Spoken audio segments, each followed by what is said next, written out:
In 1986, the Marvel Universe turned 25 years old. Although the company had been around under various names since the 1930s, the Marvel age as we know it exploded into mainstream pop culture in August of 1961, when the legendary team of Stan Lee and Jack Kirby created the Fantastic Four. In the next 2.5 decades, Marvel would introduce an array of new superheroes and charted every corner of their ever-expanding universe, introducing a litany of fan favourites like Spider-Man, the X-Men, and the Incredible Hulk. By 1986 though, those within Marvel Comics began to plot something bold. Much like Stan and Jack had done 2 decades earlier, an idea was being developed in-house to start all over again, creating a brand new universe under the Marvel banner that could reimagine the superhero concept for the modern day generation. This idea was the brainchild of then editor-in-chief Jim Shooter and became known as the New Universe. Initially running from July of 1986 to March of 1990, the New Universe was a truly ahead of its time concept. It was a parallel universe that ran alongside Marvel's regular comic output and introduced new characters and concepts in a distinct world from the company's existing heroes. It would attempt to tell its stories in real time, with tight editorial restrictions to make it more akin to the world outside our window.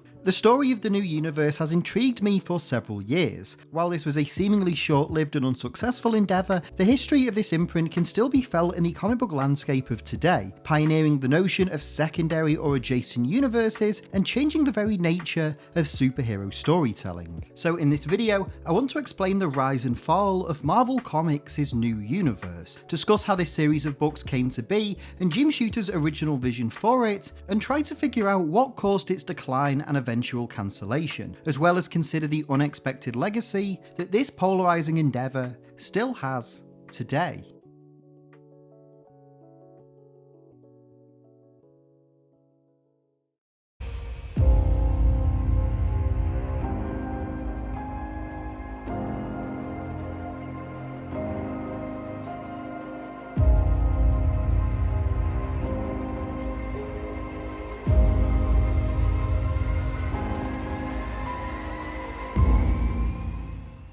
Before we continue though, just a quick reminder to leave a like on this video if you enjoy it, and subscribe to Owen Likes Comics so you don't miss out on any future videos.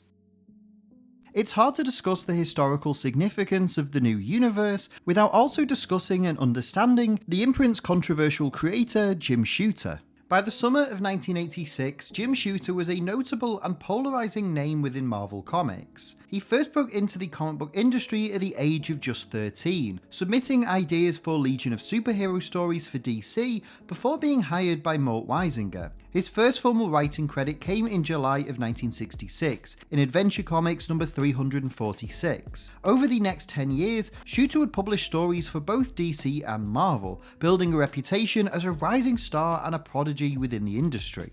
This resulted in Marvel hiring him full-time in early 1976 to join the company as an assistant editor. It's important to note here that Marvel's editorial situation in the 1970s was chaotic to say the least. Shooter was hired by Marv Wolfman, who had recently taken over as editor from Len Wein, and within the next 2 years, he saw both Archie Goodwin and Jerry Conway occupy that role. This conveyor belt of editors ultimately saw Shooter himself promoted to the role in 1978, despite having only worked at Marvel for 2.5 years and being under 30 years old. Shooter would ultimately serve as Marvel's editor-in-chief for 9 years, becoming the longest tenured editor since Stan Lee, and would oversee a revolution of the company's inner workings and strategies. Despite being known for his extremely hands-on approach and tendency to butt heads with other members of staff, Shooter proved to be an excellent leader. His keen eye for talent resulted in the likes of Walt Simonson being hired to write Thor, Frank Miller being given both writing and art duties on Daredevil, and Roger Stern being tasked with writing both Spider-Man and the Avengers, with each of these runs being extremely well received at the time,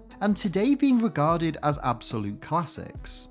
Likewise, Shooter also sought to find new ways to both tell stories and better market their books. 1981's Dazzler issue 1 brought the world of speculators into comics and expanded the type of retailers that would stock these books. Alongside this, a high-profile licensing deal with Mattel not only created a popular line of Marvel figures, but resulted in the birth of event comics, in the form of both Contest of Champions and most notably Secret Wars. Even if Shooter was a deeply polarizing individual within Marvel's offices, it was hard to dispute his success as an editor by the time 1986 rolled around. However, as Marvel prepared to celebrate its universe's quarter-century milestone, Shooter began discussing ways to commemorate this achievement. His pitch was to launch a new line of comics that would usher in a brand new era, similar to Lee and Kirby's expansion of the Marvel world back in Fantastic Four issue 1. Shooter recalled this during an interview with CBR, where he states, "The way it started about 2.5 years before our 25th anniversary, we had a staff meeting of all the vice presidents to talk about what we were going to do for it. Some ideas were bandied about. So somebody said, look, this is an anniversary of a publishing event. Well, I said, there are two possibilities. You could start everything over from number 1, like the Marvel Universe Reborn. Like the anniversary in May or June, all the titles wrap up the month before and start again the next month. Sort of like Marvel 2nd edition. Do it right and really make that spectacular. We were selling incredibly well, so it wouldn't be a good idea to derail the train. So I said, then let's celebrate the birth of a universe with the birth of another universe." This idea of creating Marvel's 2nd edition, as Shooter described it, initially took a much more drastic and divisive turn than expected. According to historian Sean Howe, Shooter proposed a line-wide reboot of Marvel's entire universe, completely wiping the slate clean and allowing the company's writers and artists to reinvent its roster for this new generation. Howe writes that, allegedly, the idea behind Shooter's proposed Big Bang was this. The Marvel Universe had become too complicated, the histories of the characters too long and involved for the creation of accessible new stories. Years later, Tom DeFalco remembers the pitch. There will be something in the sky that will indicate things are changing, and then there will be the Big Bang, and then we're going to come out with new versions of pre-existing characters. Howe also quotes Doug Mensch, who explained that Shooter's pitch would see characters like Steve Rogers, Peter Parker, and Donald Blake all be killed off and replaced with new versions of Captain America, Spider-Man, and Thor. As rumours began to circulate, Marvel would address this controversy at a press conference, where Shooter claimed the rumours were false and that Marvel had no intention of killing off their beloved heroes.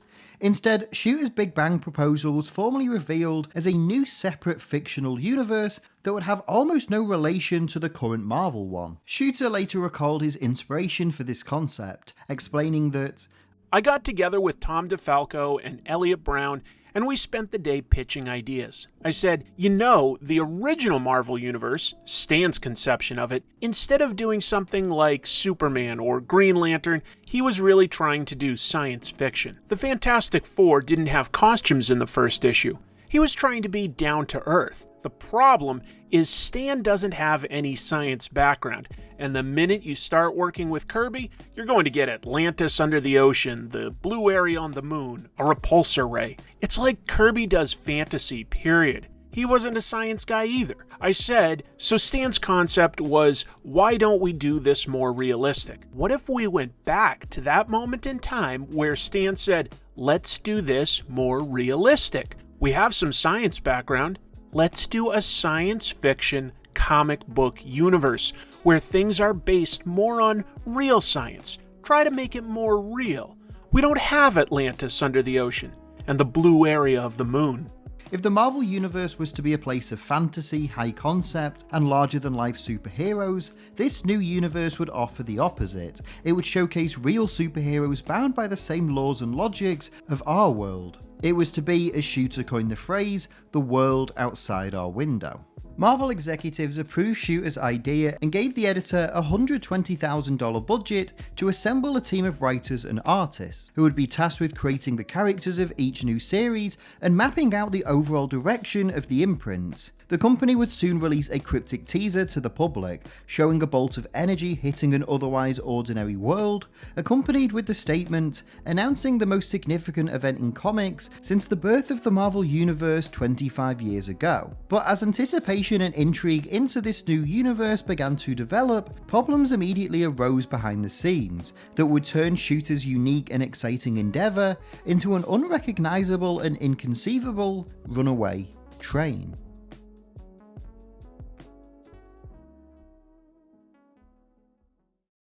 But before we continue, I just want to take a second and let you know that this video and every video on the channel is made possible thanks to my supporters over on Patreon. If you'd like to watch every video I make several days early, get exclusive behind the scenes updates, and a bonus monthly podcast where I deep dive on the topics of every main video for over an hour with a special guest, consider signing up on Patreon at the link in the description or in the pinned comment. As you might know, earlier this year I transitioned to working on Owen Likes Comics full time, and the support I receive on Patreon goes a long way in ensuring that I can continue to work on the channel full time for the future. So if you enjoy the videos and you want to help support me in any way you can, Patreon is the best way to do it. As I said, I will leave links in the description and the pinned comment, so please do at least head over there and check out what's on offer. But anyway, let's get back to the video.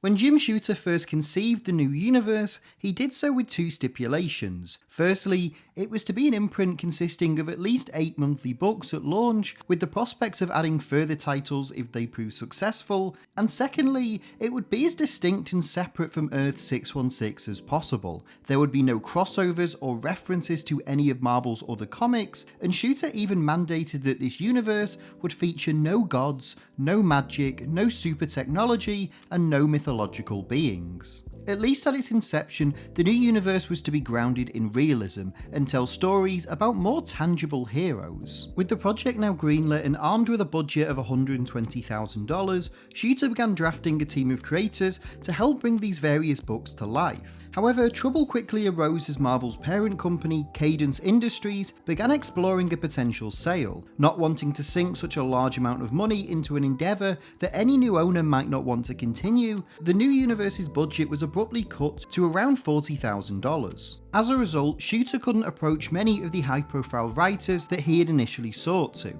and instead relied mainly on in-house staff to work on these new series. Assembling a brain trust of writers including Archie Goodwin, Mark Gruenwald, Tom DeFalco and Walt Simonson, the team mapped out the heroes of this new universe over the next several months.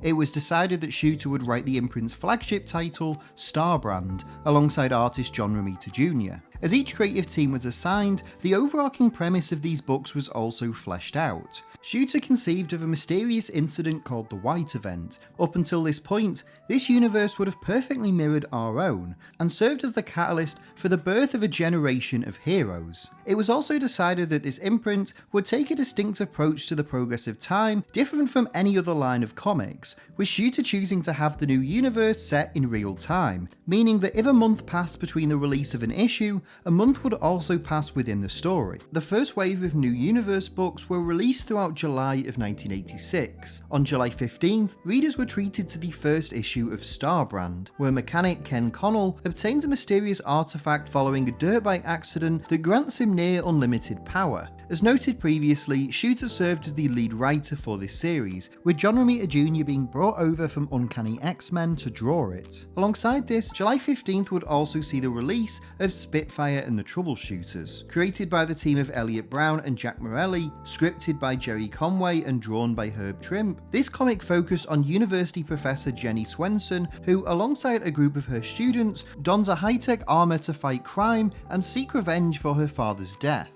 The following week, 2 more books were published. The first of these was Walt Simonson and Archie Goodwin's Cyforce, an X-Men style series that showcased a group of teenagers who gained psychic powers following the White Event and could collectively manifest an entity known as the Cyhawk. The first issue of Cyforce was brought to life by Stephen Perry and Mark Teixeira, though many subsequent issues were written by Danny Fingeroff and drawn by Fabian Nicieza. Nightmask was also released on July 22nd. Created by Archie Goodwin, the comic focused on Keith Remsen, a psychologist with the power to manifest himself in other people's dreams. Whereas Cyforce proved to be one of the new universe's biggest successes, Nightmask wasn't as well received, with Goodwin exiting the series after just 4 issues. That same week, Tom DeFalco and Ron Friend's Kickers Inc. also hit shelves. Initially pitched as a Fantastic Four/Challengers of the Unknown style comic, the series instead showcased a group of ex-NFL players who become heroes for hire after their leader gains superpowers.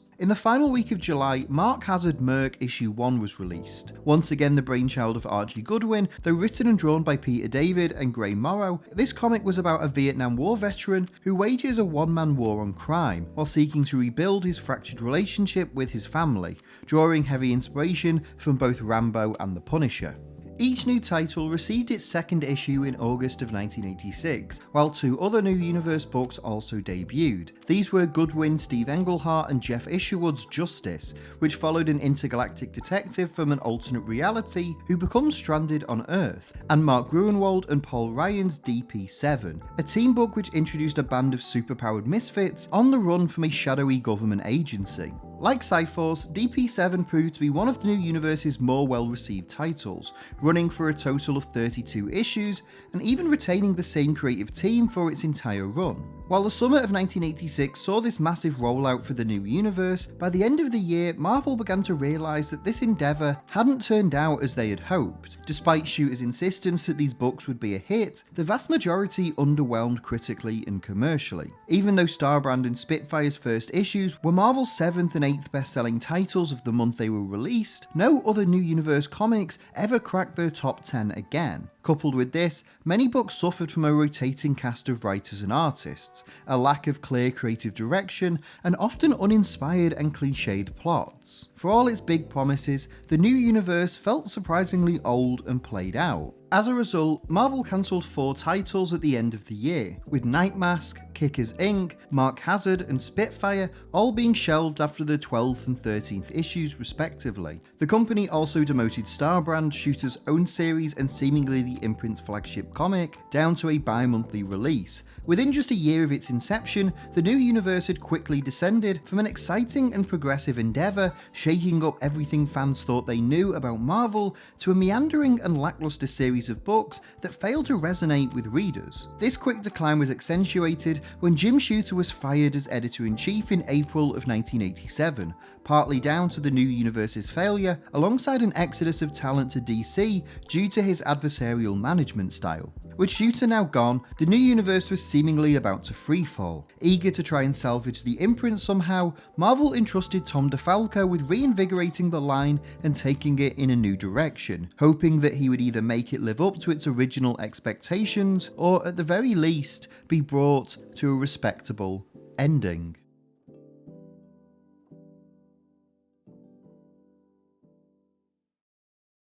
After serving 9 years as editor-in-chief, Jim Shooter was fired by Marvel Comics on the 15th of April 1987. Upon his exit, Tom DeFalco was appointed as his replacement, and alongside his many other responsibilities, he was tasked with trying to salvage the New Universe. DeFalco had previously worked alongside Shooter when first designing the imprint, but had come to realise that significant changes were needed in order to turn its fortunes around after a dismal first year. Following the cancellation of 4 of the imprint's 8 launch books, DeFalco assembled a brain trust of writers that included Mark Gruenwald, Howard Mackie and John Byrne to workshop ways they could regain interest in the series. Byrne, who took over writing Starbrand as of issue 11, was pivotal in coming up with this new direction. In only his second issue writing Starbrand, the titular hero attempts to transfer his power and causes a tremendous release of energy that destroys the entire of Pittsburgh. This moment, known as the Black Event, marked a significant tonal shift for the New Universe,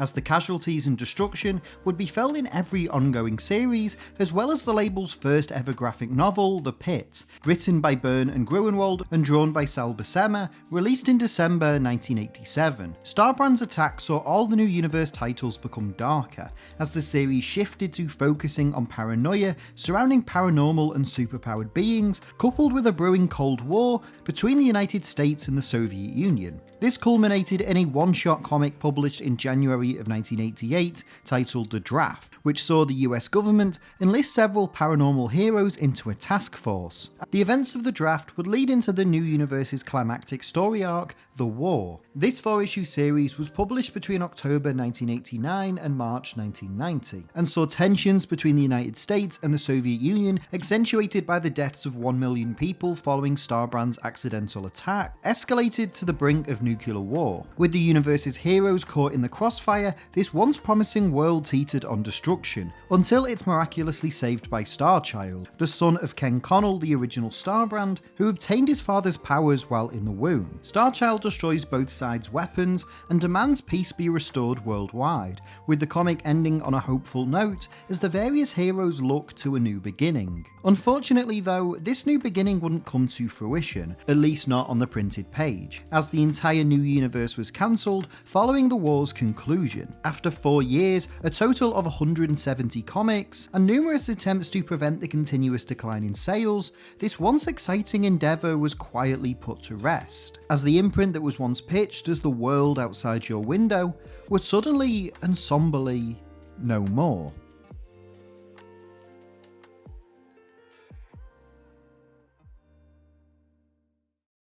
The new universe was quietly laid to rest in March of 1990, following the conclusion of the 4-part storyline The War. This publishing brand, started by Jim Shooter in the summer of 1986, had limped on for longer than most expected, especially after its dismal first year. However, despite the attempts of Tom DeFalco, John Byrne, and others to try and salvage the imprint, interest in the series never recovered, and the new universe was quietly abandoned. Despite the entire imprint's cancellation though, several characters from the new universe would reappear in other Marvel comics. For instance, Peter David reintroduced an older version of Justice during his run on Spider-Man 2099, beginning in issue 13, where he's revealed to be the mysterious Net Profit character. Likewise, Mark Gruenwald would resurrect several new universe characters, most notably Starbrand, during his run on Quasar. Gruenwald, who had written every single issue of DP7, was keen to use the new universe characters as both supporting characters in Quasar and also in the 1994 crossover event Starblast. Even if the new universe was no more by this time, it seemed like those within Marvel retained some fondness for some of these often overlooked characters and wanted to give them another chance by integrating them into the main Marvel universe.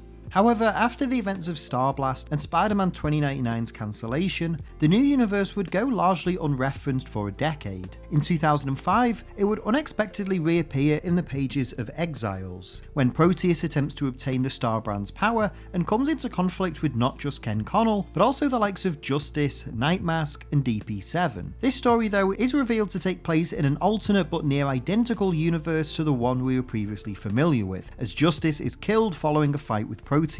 The following year though, Marvel would seek to commemorate the 20th anniversary of the new universe by publishing a brand new series entitled Untold Tales of the New Universe, a collection of 5 one-shot stories set in the early days of its lifespan. These one-shots would lead to another new series, an attempted revival of the new universe spearheaded by Warren Ellis and Salvador Larroca. Instead of a line of multiple comics, this reimagining, known simply as New Universal, would be just one monthly title that showcased all the various goings-on in an ordinary world that suddenly developed superpowered beings, running from December 2006 to June of 2008, and climaxed in the 2009 miniseries New Universal Shockfront. Unfortunately, this series remains unfinished as only 2 issues were released due to Ellis allegedly losing the scripts for the remaining issues after a computer crash and choosing to move on to other books instead of rewriting them from scratch. While Ellis's New Universal relaunch didn't succeed in bringing the new universe back to the forefront of popularity,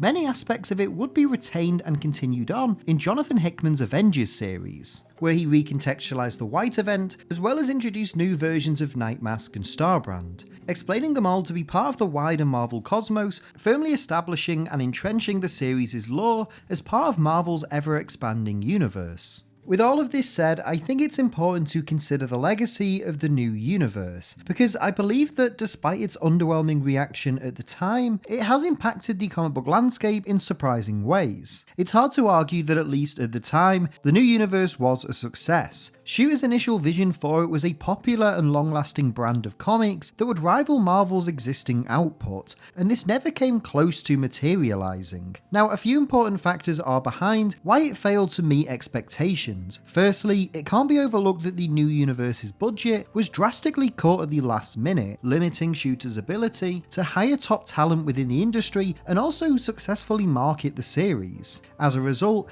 many of the comics were written and drawn by in-house creators, mostly on top of their existing work. The fact that these writers and artists were being stretched thin, working on several extra comics each month, likely affected their ability to create interesting stories and generate new characters, and this in turn resulted in many of the New Universe books feeling somewhat generic and formulaic. In addition, I believe that the New Universe was also a victim of bad timing. Although 1986 was selected for its significance as an anniversary milestone, it wasn't the best time for Marvel to release a slew of comics featuring unknown characters. 1986 is often regarded as a pivotal year in comics, a turning point where the superhero genre shifted and the industry sensibilities and trends moved with it. Jason Heller, writing for AV Club, succinctly explains this, writing that the New Universe had some big competition in 1986. Star Brand may have been trying to grapple, however remedially, with the moral implications of unlimited power, but Alan Moore had been doing that in 1986 with his new 12-issue miniseries, Watchmen. The psychopathy of vigilantism may have been flirted with in Justice, but it was explored to the hilt in Frank Miller's 1986 miniseries, The Dark Knight Returns. Not only was it a bad time to flood the market with 8 new comics, all starring characters readers had no familiarity with, but the quality of books at this time was simply too high for the New Universe to compete with. In 1986, DC were releasing the likes of Watchmen,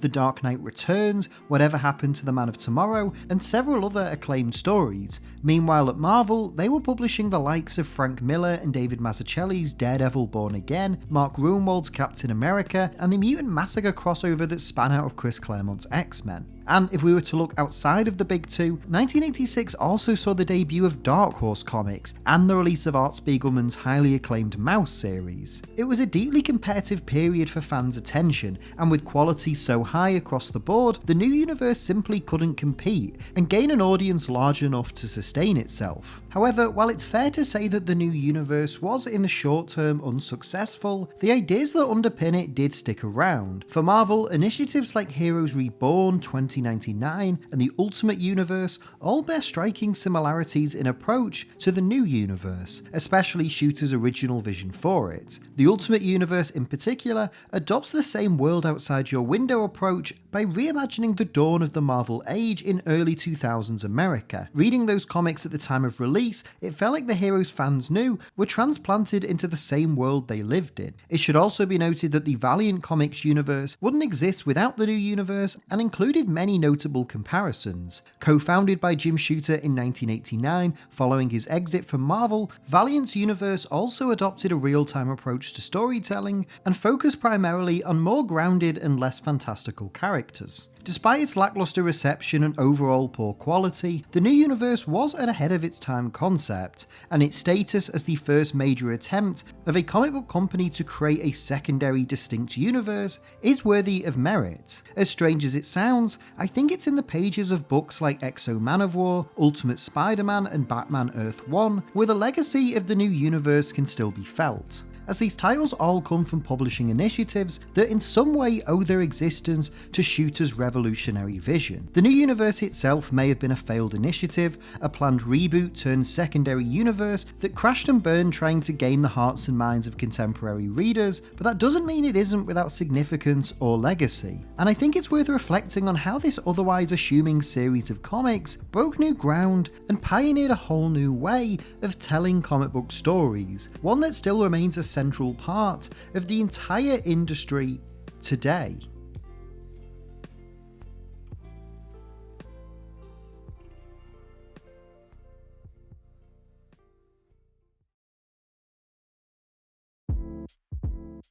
Hey everyone, thank you so much for watching today's video. I hope you enjoyed it. If you did, please make sure to leave a like on this video and leave a comment down below as well. Let me know your thoughts on everything we talked about in today's video. I can't wait to hear what you have to say as always. If you're new to Owen Likes Comics, please make sure to hit the subscribe button and the notify bell so you don't miss out on any future videos. And if you enjoyed this and you want some more, there should be some other videos on screen right now that you might also enjoy.